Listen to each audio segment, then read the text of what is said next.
नमस्कार दोस्तों, the study zone में आप सभी का स्वागत है। आज हम देखने वाले हैं आधुनिक भारत का इतिहास का दूसरा चैप्टर, उत्तरवर्ती मुगल राजवंश, जो कि सभी प्रकार के एग्जाम के लिए बहुत ही महत्वपूर्ण है।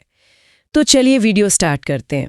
तो दोस्तों, आज की इस चर्चा में हम ना एक बहुत ही दिलचस्प ऐतिहासिक सफर पर चलने वाले हैं। बिल्कुल।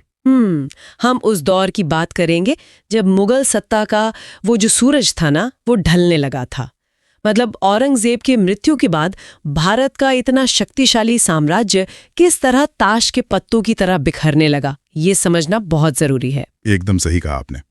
और इस पूरी चर्चा को हम विशुद्ध रूप से एक एजुकेशनल वीडियो की तरह ही रखेंगे। हाँ, ये बहुत जरूरी है समझना कि इतना विशाल साम्राज्य आखिर अंदर से कैसे खोखला हो गया। सही बात है। और इसकी शुरुआत हमें उस तारीख से करनी होगी जिसने भारतीय उपमहाद्वीप का भूगोल हमेशा के लिए बदल दिया। वो ऐतिहासिक तारीख थी 3 मार्च 1707। 3 मार्च 1707। हाँ, 3 मार्च 1707 को अहमदनगर में औरंगजेब की मृत्यु हुई।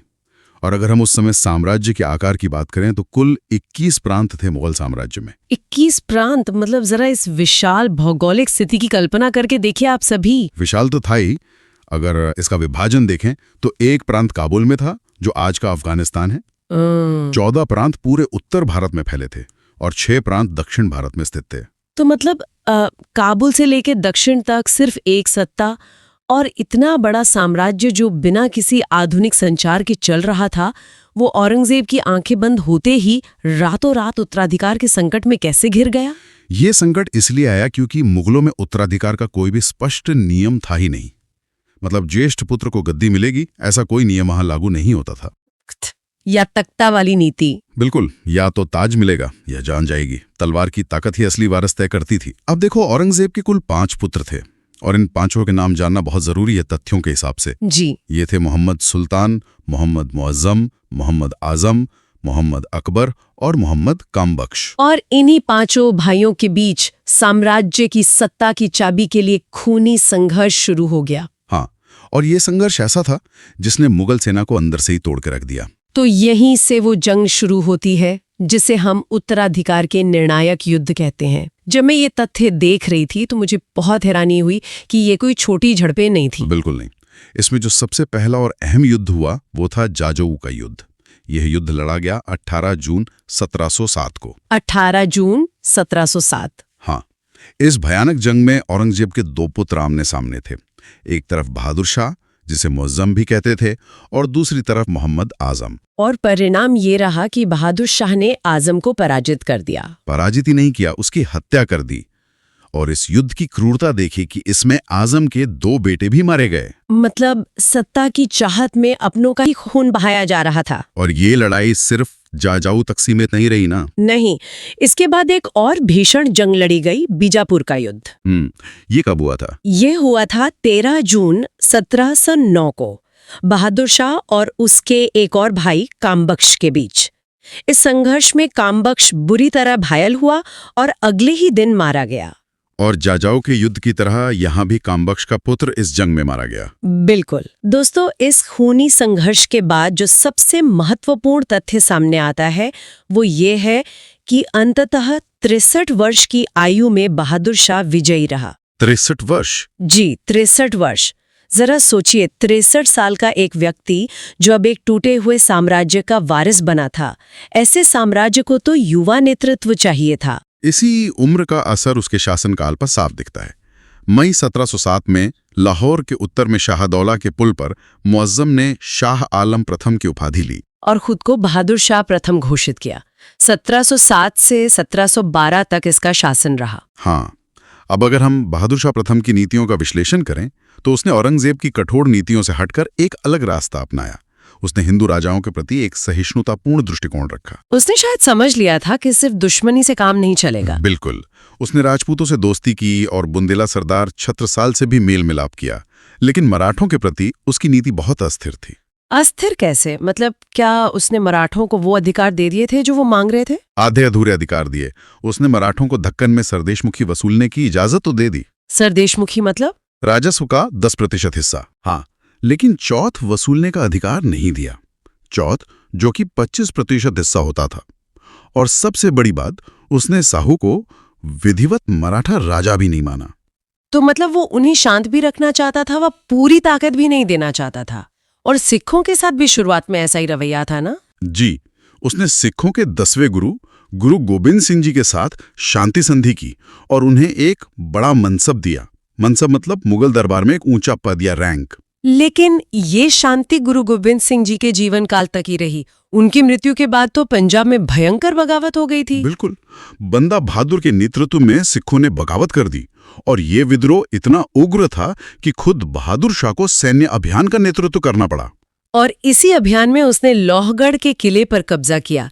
दोस्तों, ये लोहगढ़ का किला अंबाला के उत्तर पूर्व में गुरु गोबिंद सिंह जी द्वारा बनवाया गया एक मजबूत सैन्य ठिकाना था। सही कहा।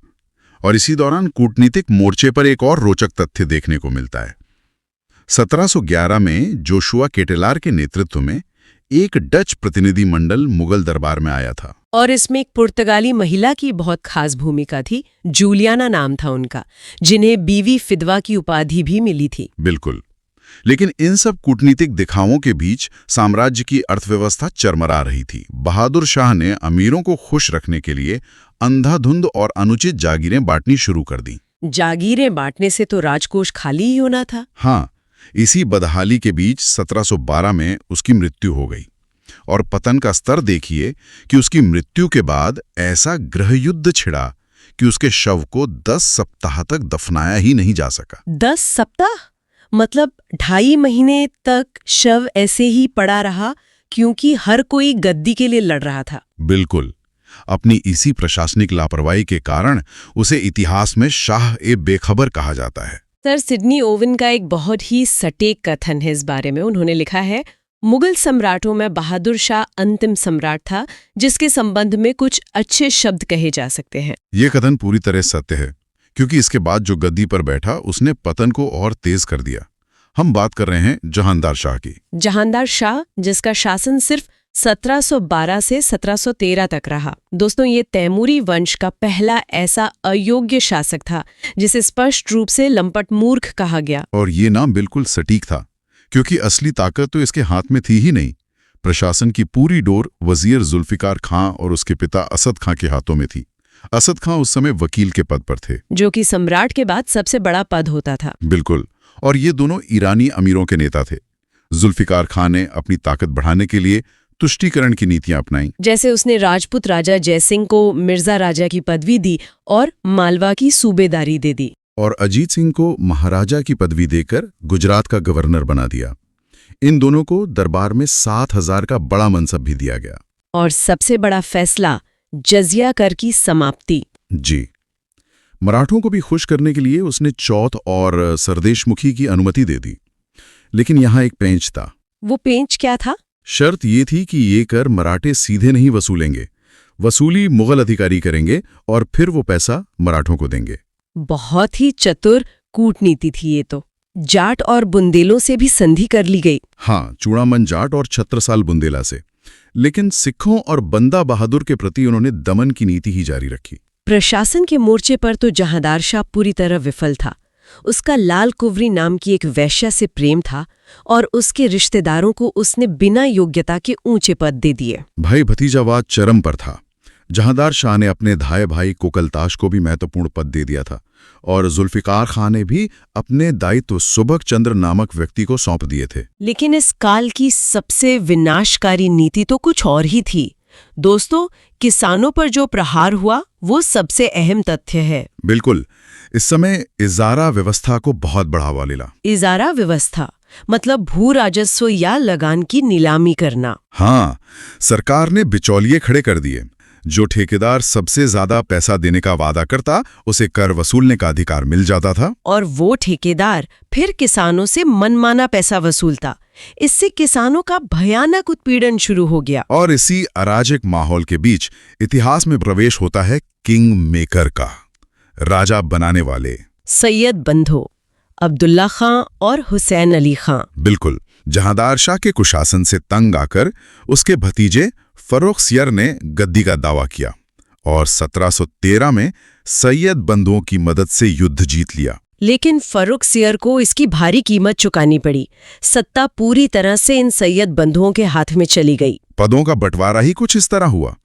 बड़े भाई सैयद हसन अली, जिन्हें अब्दुल्ला खां कहते थे, उन्हें वजीर बनाया गया और उन्हें दरबार में बहादुर, यामीन-उद-दौला और यारे सफादार जैसी बड़ी उपाधियां मिली। वहीं छोटे भाई हुसैन अली खां को सेना का सर्वोच्च पद दिया गया, मीर बख्शी बनाया गया।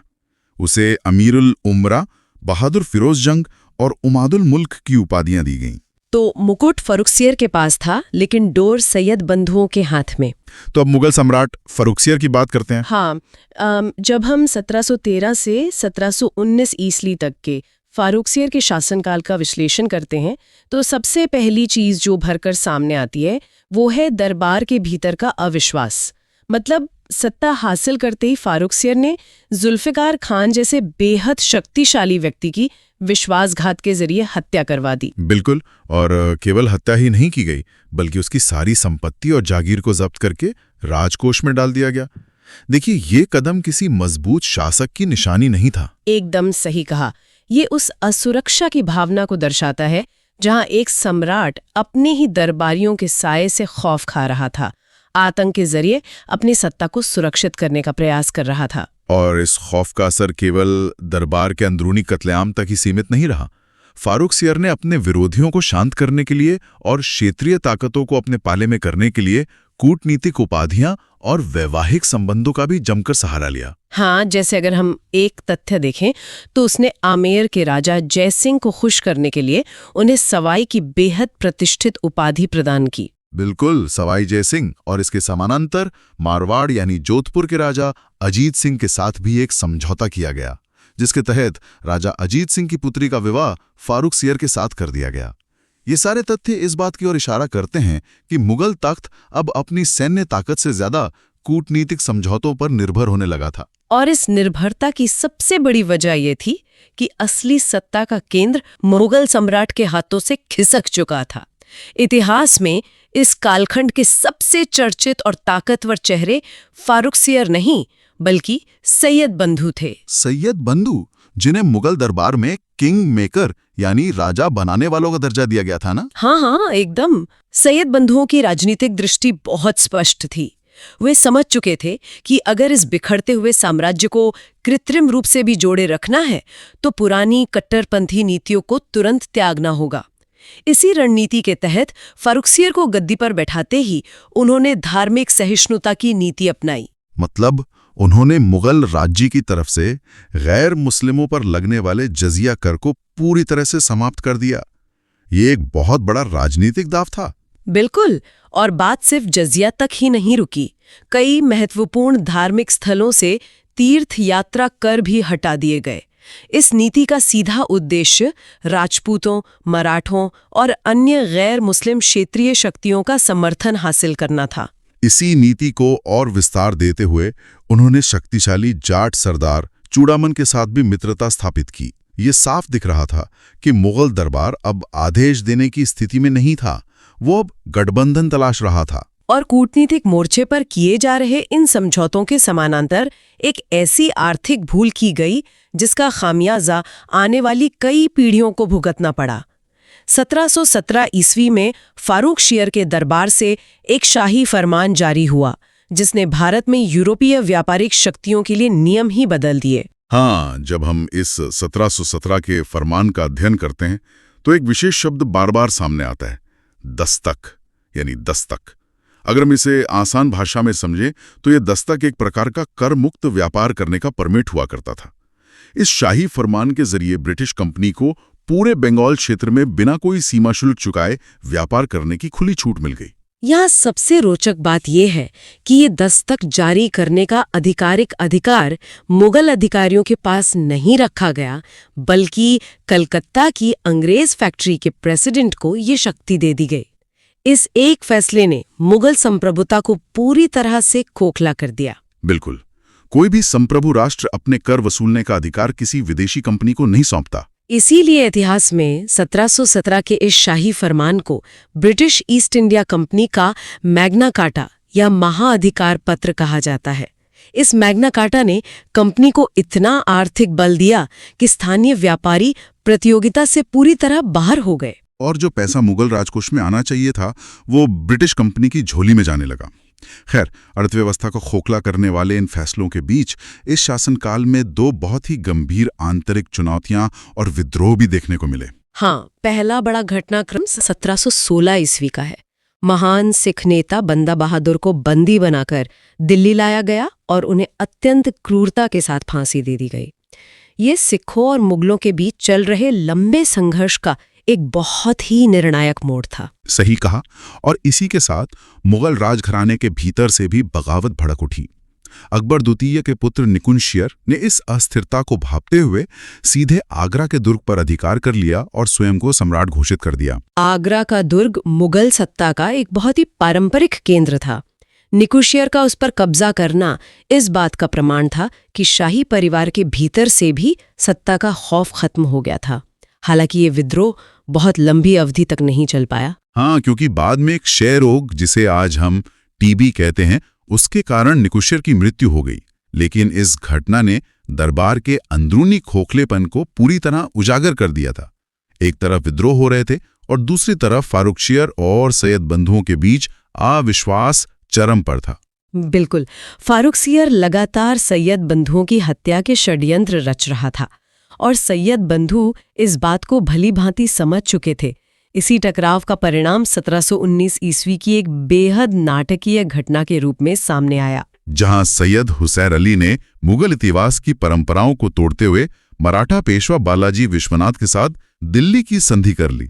एक मुगल सेनापति मराठों से सैन्य सहायता मांग रहा था और मराठों की सैन्य शक्ति के दबाव के चलते फारुखशियर को राज सिंहासन से अपदस्थ कर दिया गया। उसे अंधा बनाया गया और महज 10 दिन की कैद के बाद उसकी हत्या कर दी गई।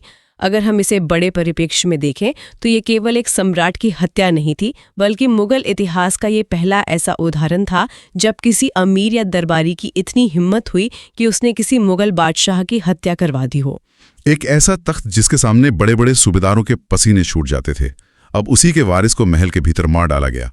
अपनी लगातार बदलती निष्ठाओं और कमजोर इच्छा शक्ति के कारण ही ऐतिहासिक संदर्भों में फारुखशियर को घृणित कायर की संज्ञा दी गई है। एकदम सही। और इस हत्या के बाद जो अस्थिरता का दौर शुरू हुआ वो अभूतपूर्व था। सैयद बंधुओं ने अपनी ताकत का प्रदर्शन करते हुए इसके तुरंत बाद रफी-उद-दर्जात को गद्दी पर बैठाया, जो मुगल इतिहास में सबसे कम समय तक शासन करने वाला सम्राट साबित हुआ। सत्ता की इस म्यूजिकल चेयर में रफी-उद-दर्जात की मृत्यु के तुरंत बाद उन्होंने एक और नई कठपुतली को तख्त पर बैठा दिया। इसका नाम था रफी-उद-दौला। सत्ता का ये परिवर्तन इतनी तेजी से हो रहा था कि रफी-उद-दौला का पूरा शासनकाल 6 जून 1719 से शुरू होकर मात्र 17 सितंबर 1719 को समाप्त हो गया। ये मुगल इतिहास का दूसरा सबसे कम समय तक शासन करने वाला सम्राट था और तख्त पर बैठते ही उसने शाहजहां द्वितीय की बेहद भारी भरकम और प्रतिष्ठित उपाधि धारण कर ली। लेकिन केवल उपाधियां धारण कर लेने से कोई महान नहीं बन जाता।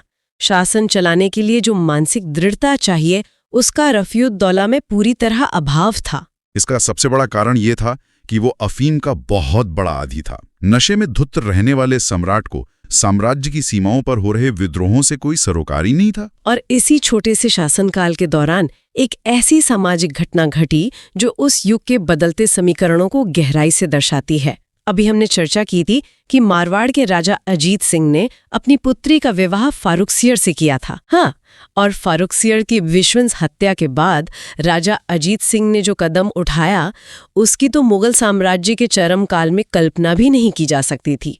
वे अपनी विधवा पुत्री को मुगल हरम से वापस अपने राज्य ले गए। बिल्कुल, मुगल हरम को एक ऐसी जगह माना जाता था जहां से वापसी का कोई रास्ता नहीं होता।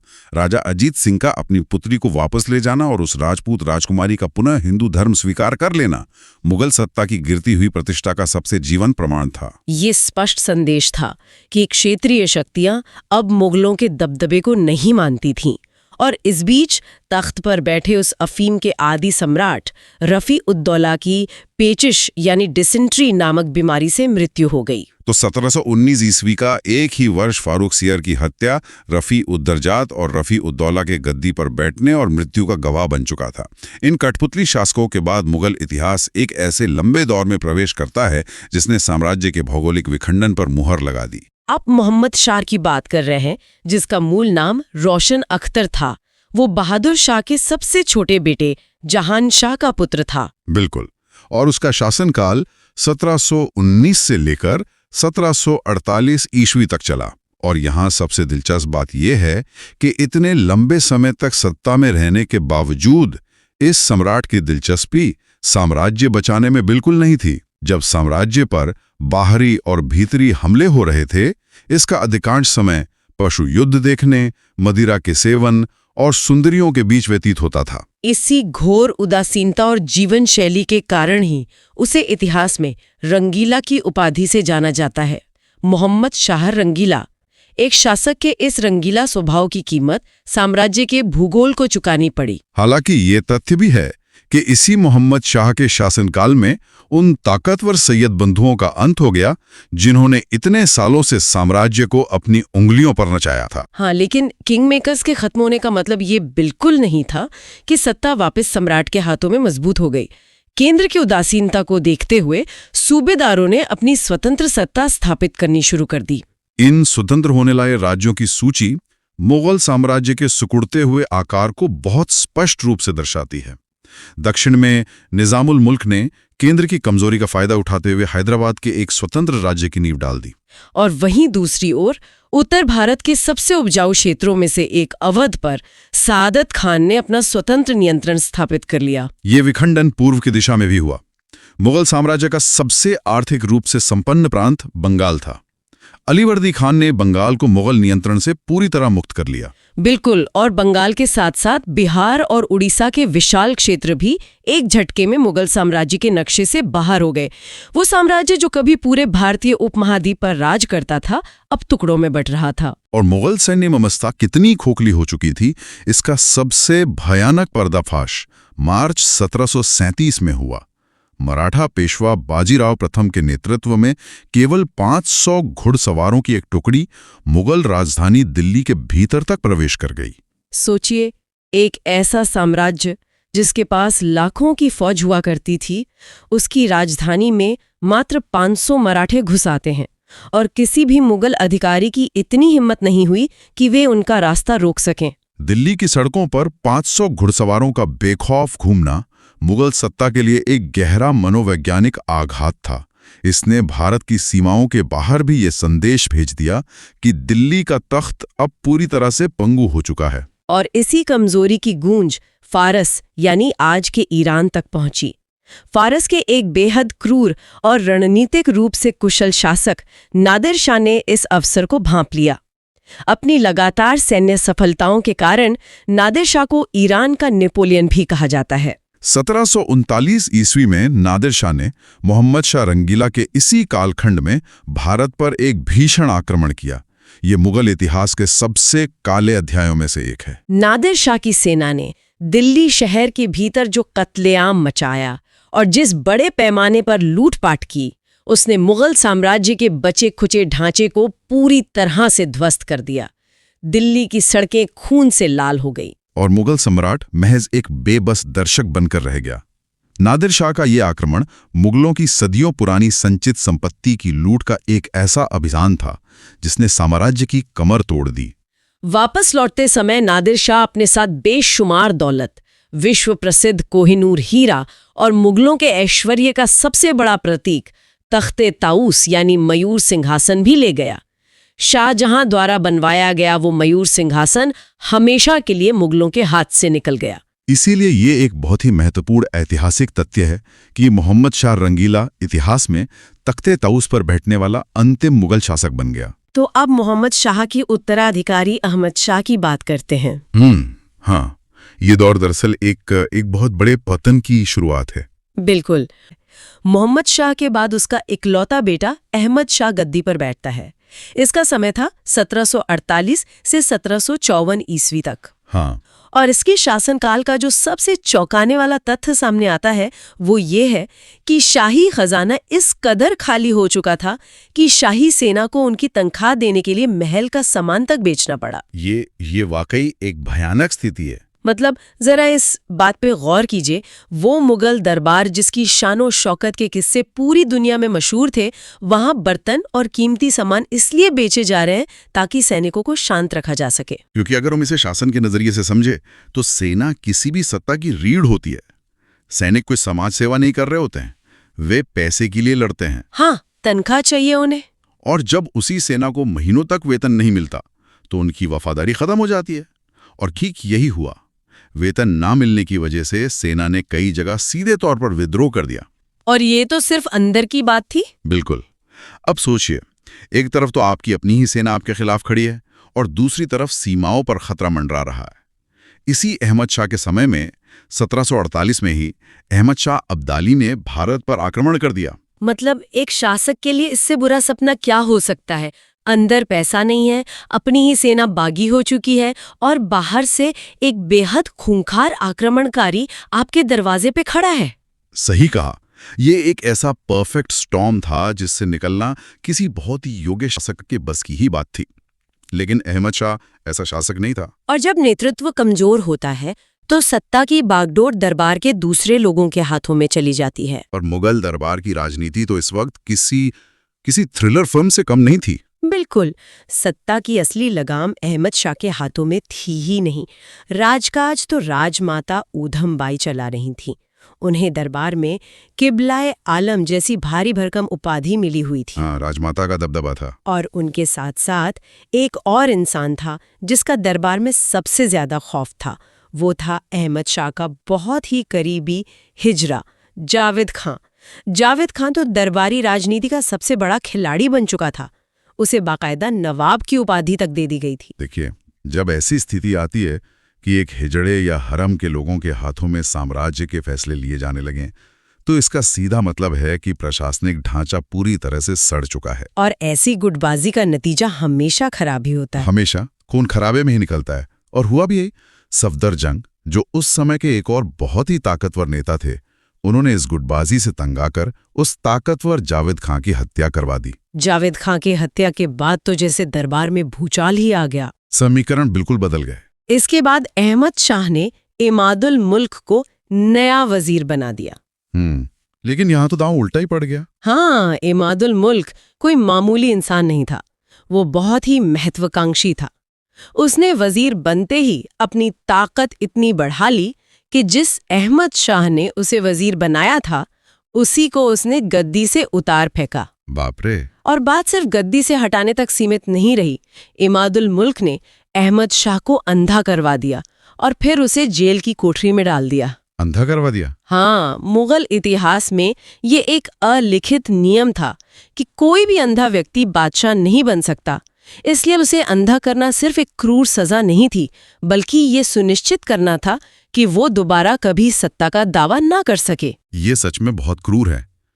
एक वजीर की इतनी हिम्मत कि वो अपने ही बादशाह को अंधा कर दे। मुगल बादशाहों की बेबसी का इससे बड़ा सबूत क्या होगा? और इसके बाद इसी वजीर इमादुल मुल्क ने जहादार शाह के बेटे आलमगीर द्वितीय को एक कठपुतली की तरह दिल्ली के तख्त पर बैठा दिया। आलमगीर द्वितीय, जिसका असली नाम अजीजुद्दीन था। बिल्कुल। 1754 से 1758 ईस्वी तक ये गद्दी पर रहा। और इसके समय की घटनाएं अगर हम देखें तो सत्ता के खिसकने का खेल और भी साफ हो जाता है। हाँ, मैंने देखा कि आलमगीर द्वितीय के समय में दो बहुत ही अजीब घटनाएं एक साथ हो रही थीं। एक तरफ तो अहमद शाह अब्दाली, जो पहले सीमाओं पर था, वो अब राजधानी दिल्ली के अंदर तक घुस आया था। और दूसरी तरफ उसी समय बंगाल में प्लासी का युद्ध लड़ा जा रहा था। इन दोनों घटनाओं को एक साथ रखकर देखना बहुत जरूरी है। 1757 में जब बंगाल में प्लासी का युद्ध हो रहा था, तब दिल्ली के तख्त पर यही आलमगीर द्वितीय बैठा था। प्लासी का युद्ध, जहां से ब्रिटिश सत्ता की नींव पड़ी। सही। बंगाल उस समय का सबसे अमीर सूबा था। वहां अंग्रेज अपनी ताकत बढ़ा रहे थे, नवाबों को हरा रहे थे, और दिल्ली में बैठा मुगल सम्राट कुछ नहीं कर पा रहा था, क्योंकि उसके अपने घर में अब्दाली का खौफ मंडरा रहा था। मतलब सत्ता का असली केंद्र अब लाल किले से खिसक कर कलकत्ता और अंग्रेजों के हाथों में जा रहा था। ये इसी बात का सबसे बड़ा संकेत था। ये तो हैरान करने वाली बात है, लेकिन इसके बाद जो हुआ वो तो पूरी तरह से हास्यास्पद है। जब आलमगीर द्वितीय की हत्या हुई तो एक अजीब सी स्थिति पैदा हो गई। हाँ, दो बादशाहों वाली स्थिति। बिल्कुल। उसका बेटा अली गौहर, जिसे इतिहास शाह आलम द्वितीय के नाम से जानता है, वो उस वक्त बिहार में था, जान बचाकर घूम रहा था। और दिल्ली में उसी चालाक वजीर इमादुल मुल्क ने काम बख्श के पोते मोहिउल मिल्लर को शाहजहां तृतीय का नाम देकर 1758 में गद्दी पर बैठा दिया। मतलब एक ही वक्त पर मुगल इतिहास में दो अलग अलग जगहों पर दो बादशाह। ये हास्यास्पद होने के साथ साथ मुगल साम्राज्य के खोखलेपन का सबसे बड़ा प्रतीक है। एक विशाल साम्राज्य की सत्ता का ऐसा मजाक बन जाना सच में दुखद है। बादशाह शब्द अब सिर्फ एक मोहरा बन गया था, जिसे वजीर अपने हिसाब से शतरंज की बिसात पर चला रहे थे। इसके बाद शाह आलम द्वितीय यानी अली गौहर, उसका शासनकाल शुरू होता है 1759 से 1806 ईस्वी तक। और इसका शासनकाल तो सबसे ज्यादा उथल-पुथल वाला रहा। सबसे ज्यादा। अगर हम पूरे मुगल इतिहास को देखें तो ये युद्धों और अपमान से भरा हुआ था। इसी के समय में तो भारत के इतिहास को पूरी तरह से बदल कर रख देने वाले दो बड़े युद्ध हुए। 1761 ईस्वी का पानीपत का तीसरा युद्ध और 1764 ईस्वी का बक्सर का युद्ध। पानीपत का तीसरा युद्ध मराठों और अब्दाली के बीच था, जिसने ये तय कर दिया कि भारत पर मराठे तो राज नहीं करेंगे। लेकिन जो दूसरा युद्ध आपने बताया, बक्सर का युद्ध, वो मुगलों के लिए ताबूत में आखिरी बड़ी कीलों में से एक साबित हुआ। इसमें शाह आलम द्वितीय ने भी तो हिस्सा लिया था ना? हाँ, और अंग्रेजों के हाथों करारी हार का सामना किया था। हारने के बाद अंग्रेजों ने उसके साथ जो संधि की वो बहुत अपमानजनक थी। इस संधि के तहत शाह आलम द्वितीय को रॉबर्ट क्लाइव को बंगाल, बिहार और उड़ीसा की दीवानी सौंपनी पड़ी। यही सबसे बड़ा झटका था। पर दीवानी से इतना बड़ा भूचाल कैसे आ गया? मैं सोच रही थी कि ये तो बस टैक्स वसूलने का अधिकार है। सुनने में ये सिर्फ एक प्रशासनिक शब्द लगता है, लेकिन असल में ये साम्राज्य की जीवन रेखा थी। दीवानी का मतलब था कर या राजस्व वसूलने का कानूनी और सीधा अधिकार। ओहो। बंगाल, बिहार और उड़ीसा उस समय भारत के सबसे उपजाऊ और अमीर इलाके थे।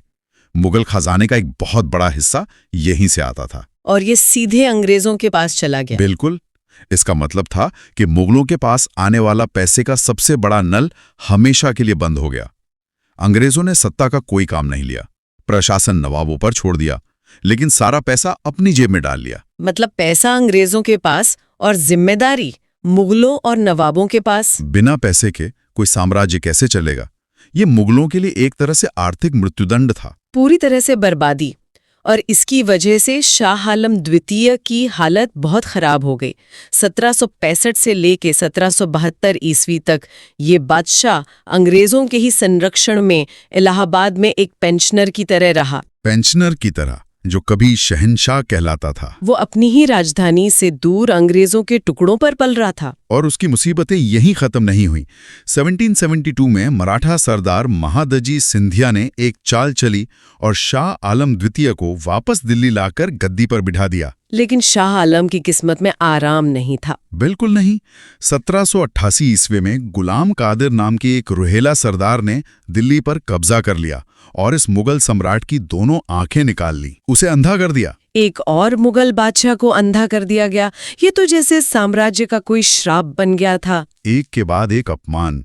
और ये सिलसिला तब तक चलता रहा जब तक अंग्रेजों ने दिल्ली को पूरी तरह से अपने कब्जे में नहीं ले लिया। 1803 ईस्वी में जब अंग्रेज सेनापति लॉर्ड लेक ने दौलत राव सिंधिया को बुरी तरह पराजित कर दिया। इसके साथ ही दिल्ली पर से मराठों का प्रभाव खत्म हो गया और अंग्रेजों का पूरी तरह से अधिकार हो गया। शाह आलम द्वितीय अब पूरी तरह से अंग्रेजों का पेंशनर बन गया। उसकी सत्ता लाल किले के लाल दीवारों के अंदर तक ही सिमट कर रह गई थी। किले के बाहर उसकी कोई नहीं सुनता था। और इसी गुमनामी में 1806 ईस्वी में उसकी हत्या कर दी गई। शाह आलम द्वितीय की मौत के बाद उसका बेटा अकबर द्वितीय गद्दी पर बैठा। इसका समय 1806 से 1837 ईस्वी तक माना जाता है। लेकिन तब तक बादशाहत शब्द ही एक मजाक बन चुका था। अकबर द्वितीय के पास ना तो अपनी कोई फौज थी, ना कोई खजाना। वो सिर्फ एक ऐतिहासिक नुमाइश बनकर रह गया था। लेकिन उसके समय की एक ऐतिहासिक घटना बहुत दिलचस्प है। भारत के महान समाज सुधारक राम मोहन राय को राजा की उपाधि इसी अकबर द्वितीय ने दी थी। ये बहुत अजीब लगता है। राम मोहन राय को राजा की उपाधि मुगल बादशाह ने क्यों दी? क्या उन्होंने मुगलों के लिए कोई बहुत बड़ा काम किया था? नहीं, युद्ध वगैरह तो मुगल अब लड़ ही नहीं सकते थे। ये उपाधि देने के पीछे अकबर द्वितीय का अपना स्वार्थ था। दरअसल अंग्रेज जो पेंशन मुगल बादशाह को दे रहे थे, अकबर द्वितीय को लगता था कि वो बहुत कम है। उससे शाही परिवार का खर्च नहीं चल पा रहा होगा। हाँ, तो उसने अपनी पेंशन बढ़वाने के लिए राम मोहन राय को अपना विशेष दूत बनाया। उन्हें राजा की उपाधि दी ताकि अंग्रेजों के दरबार में उनका रुतबा बड़ा लगे, और फिर उन्हें इंग्लैंड भेज दिया। मकसद सिर्फ ये था कि वे ब्रिटिश सरकार से मुगल सम्राट की पेंशन के कुछ रुपए बढ़वा दें। बिल्कुल। जिन मुगलों के फरमान से कभी दूसरे देशों के राजा कांपते थे, वो अब अपनी पेंशन के चंद सिक्के बढ़वाने के लिए एक समाज सुधारक को इंग्लैंड भेज रहे हैं। और दुर्भाग्य देखिए, उसी यात्रा के दौरान इंग्लैंड के ब्रिस्टल शहर में राजा राम मोहन राय की मृत्यु हो गई। बादशाह की पेंशन तो क्या ही बढ़ती, उल्टे उसके शासनकाल में एक और ऐसा झटका लगा जिसने मुगल सत्ता के बचे खुचे भ्रम को भी तोड़ दिया। 1835 ईस्वी में अंग्रेजों ने मुगलों के नाम के सिक्के ढालने पूरी तरह से बंद कर दिए। सिक्के बंद होना ये सिर्फ एक प्रशासनिक बदलाव था या इसका कोई बड़ा महत्व है? इसका बहुत बड़ा महत्व है। इतिहास में सिक्के ढालने का अधिकार किसी भी शासक की संप्रभुता यानी सोवरेनिटी का सबसे बड़ा प्रतीक होता है। मतलब जिसका सिक्का उसका राज। एकदम। जब 1845 में अंग्रेजों ने मुगल सिक्कों को चलन से बाहर कर दिया, तो इसका सीधा सा संदेश था कि मुगलों से उनकी रही सही संप्रभुता भी पूरी तरह से छीन ली गई है। अब अंग्रेज इस देश के असली शासक बन चुके थे। और अकबर द्वितीय अब सच में लाल किले का सिर्फ एक कैदी था। और अब हम पहुंचते हैं इस विशाल ऐतिहासिक मुगल साम्राज्य के आखिरी चिराग तक। 1837 ईस्वी में बहादुर शाह द्वितीय लाल किले की गद्दी पर बैठे, जिन्हें हम बहादुर शाह जफर के नाम से ज्यादा जानते हैं। हाँ, बहादुर शाह जफर एक बेहतरीन और संवेदनशील उर्दू शायर थे, लेकिन इनकी कहानी इस पतन की सबसे ज्यादा भावुक और त्रासद कहानी है। जफर एक ऐसे बादशाह थे जिनके पास कोई शक्ति नहीं थी, केवल एक ऐतिहासिक विरासत का बोझ था। और फिर आया 1857 ईस्वी का महान विद्रोह। इस विद्रोह में भारतीय सैनिकों को एक ऐसे नेता की जरूरत थी जिसे पूरा देश मानता हो, तो उन्होंने बूढ़े और कमजोर हो चुके बहादुर शाह जफर को अपना नेता चुन लिया। जफर शुरुआत में हिचकिचा रहे थे, लेकिन फिर उन्होंने इस विद्रोह की प्रतीकात्मक रूप से ही सही कमान संभाल ली। और यही उनकी सबसे बड़ी ऐतिहासिक भूल या उनका सबसे बड़ा बलिदान साबित हुआ। क्योंकि जब अंग्रेजों ने इस विद्रोह को कुचलना शुरू किया, तो उनका सबसे बड़ा कहर इसी मुगल परिवार पर टूटा। 1857 के विद्रोह में भाग लेने के जुर्म में अंग्रेज लेफ्टिनेंट हडसन ने बहादुर शाह जफर को गिरफ्तार कर लिया। एक समय के शहंशाह को एक अंग्रेज अफसर बंदी बना रहा है। फिर उन पर मुकदमा चलाया गया और उन्हें अपने ही देश से निर्वासित करके हमेशा के लिए रंगून भेज दिया गया, जो आज बर्मा में है। और आखिरकार 1 नवंबर 1858 को महारानी विक्टोरिया का एक ऐतिहासिक घोषणा पत्र आया, जिसने भारत में सत्ता के सारे समीकरण बदल दिए। इसी एक घोषणा पत्र के साथ कानूनी रूप से मुगल साम्राज्य का हमेशा हमेशा के लिए अंत हो गया। जिस विशाल साम्राज्य की नींव कभी 1526 में पानीपत के मैदान में तलवारों के दम पर रखी गई थी, वो 1858 में एक विदेशी रानी के कागज के एक टुकड़े से हमेशा के लिए मिटा दिया गया। और इस आखिरी मुगल का अंत भी कितना दर्दनाक था।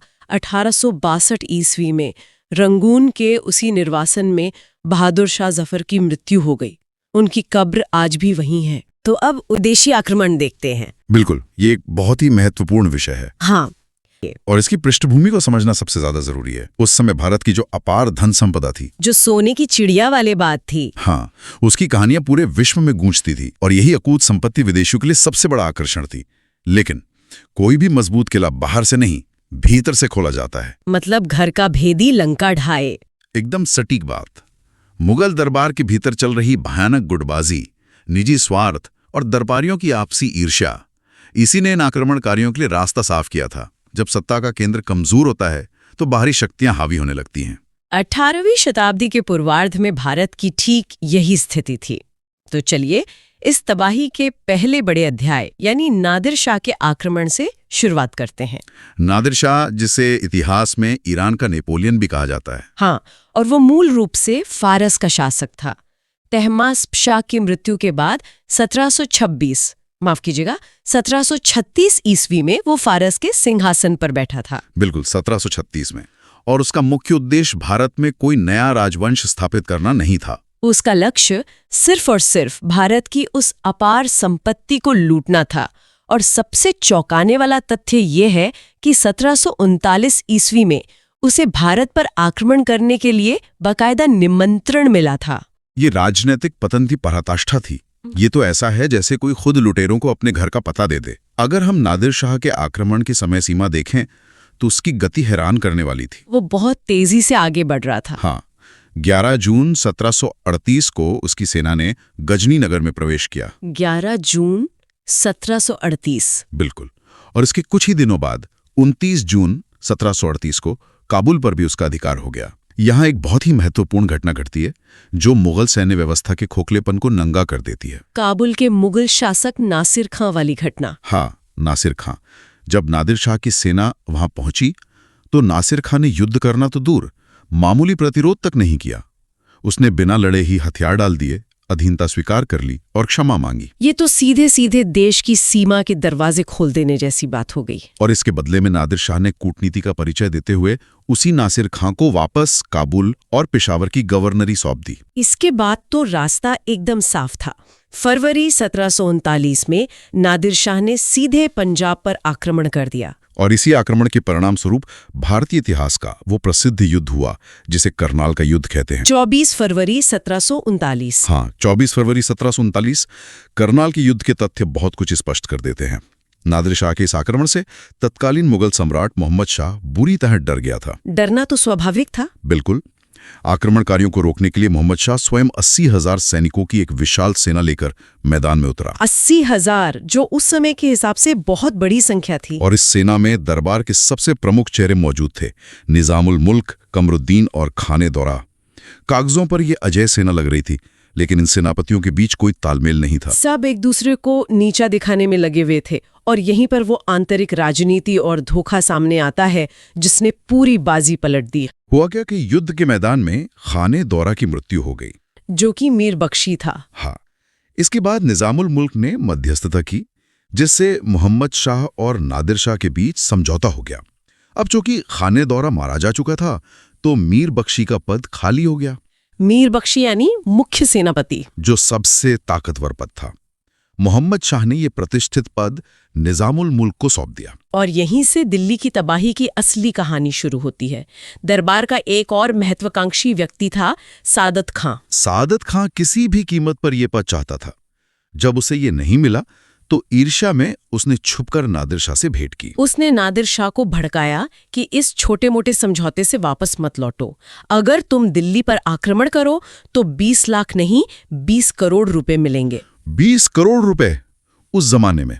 केवल एक पद की लालसा ने पूरे साम्राज्य को दांव पर लगा दिया।